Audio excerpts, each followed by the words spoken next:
Came across this story and thought to myself, wow, I'd not even realized this was an issue, although I know these things have happened in the past. And I'm talking, sadly, about people who work in the road signage industry and the fact that every year, sadly, tragically, there are people who get hurt and who die. And now the Steelworkers Union, which represents them, the United Steelworkers Union, is calling for changes to the industry to prevent these kinds of things from continuing to happen, people being injured or killed, which they describe in recent years, the number of people killed and injured, as jarring. Martin Labbé is a Metallos Steelworkers Union representative. He's on the line now. Thanks for being here, Martin. I appreciate it.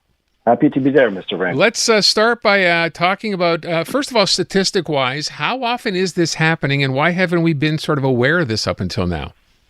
Because it's the CNESST statistics, so it's not coming out to the public every time. It's coming generally, but it's not coming out as for the signage people.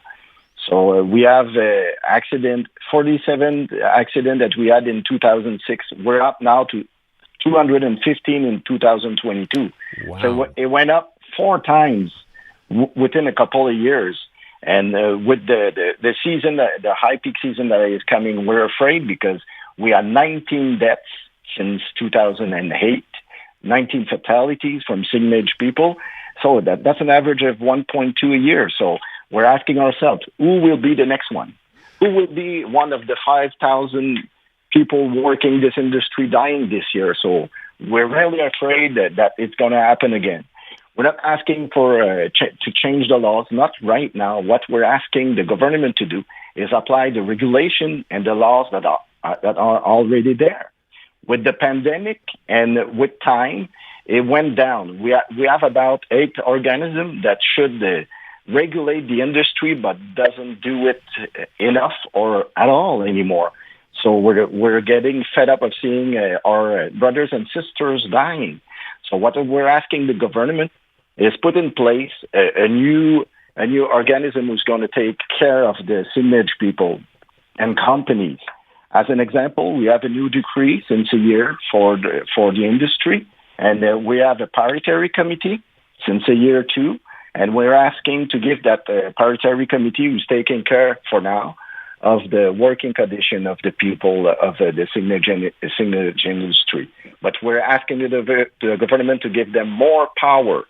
We need like a police of the signage security, replacing those 8 organisms: Ministry of Work, Ministry of Transport, Ministry of Public Safety, the CNESST, a couple of police corps, and even some big cities. So we're asking the government to give some money to the new parliamentary committee so they could hire inspectors and make sure they go around the province to make the regulation, enforce those regulations that are already there. We have too many companies that are starting up and they don't have the right equipment. The people don't have the right card, the right professional card to work, because we have in this industry signalmen, signalwomen. We have installer of signalization. We have the reducer of impact drivers that are putting in front of all the road work on the highway. And we have the escort road that escorting the truck in and out of the construction site. So all those people are working and putting their life in danger every time they're going out. So we need the companies to follow regulation. And to do that, something needs to be put in place, and some things need to be done as soon as possible, because we don't want to see other people hurt. Is part of this, as you describe it, a lack of training? You mentioned all the different companies involved. Is training part of this, the fact that they don't necessarily take the time or haven't been properly trained? Yes, and even the training is not up to 2024. Within the training, especially for the signalmen and signalwomen, it's not up to date. There's not enough information to do the job well. And since the pandemic, you could do the course online. So you just almost look at videos all day, and at night you do the exam. But somebody else could do the exam at your place. And tomorrow, the next day, you receive a card. You go out and put people's life in danger. So those things needs to be changed. And we made that change as the Steelworkers, because the signage people were represented within the union with the security guard, but now they separated. We have a new executive. Only signage people are there. So the industry want to take care of itself, but we need money to do that, and we need the government to give us more power, not us, but the parliamentary committee who could do that. If the government has another option and can do it within a couple of months, no problem. We only want our people to stay alive and don't get hurt. And what has the government said so far when you ask for this? We went out yesterday with our IDs because we were coming out. The problem is on the table since a long time, but we came out with a solution yesterday to put that at the parliamentary committee. We're asking to meet with the minister of transport and all the other organizations. So that's what we're asking today. So we're asking them to meet with us to see how that can be done. We already spoke a bit with the Ministry of Transport, but it's at the early stages, so we need to go further and faster because people are still dying. I want to ask a question. You talked about the training in the different companies, and I completely understand that, and I would not have believed that was the case. I thought they probably were very well trained. You're making a point that, in fact, they're not. What about the average person out there on the road that's end up causing these accidents as well?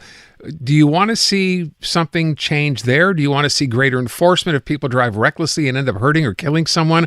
Is that not happening, or should that be treated differently than it is right now as well? That's what we're asking the government to do since 5 years.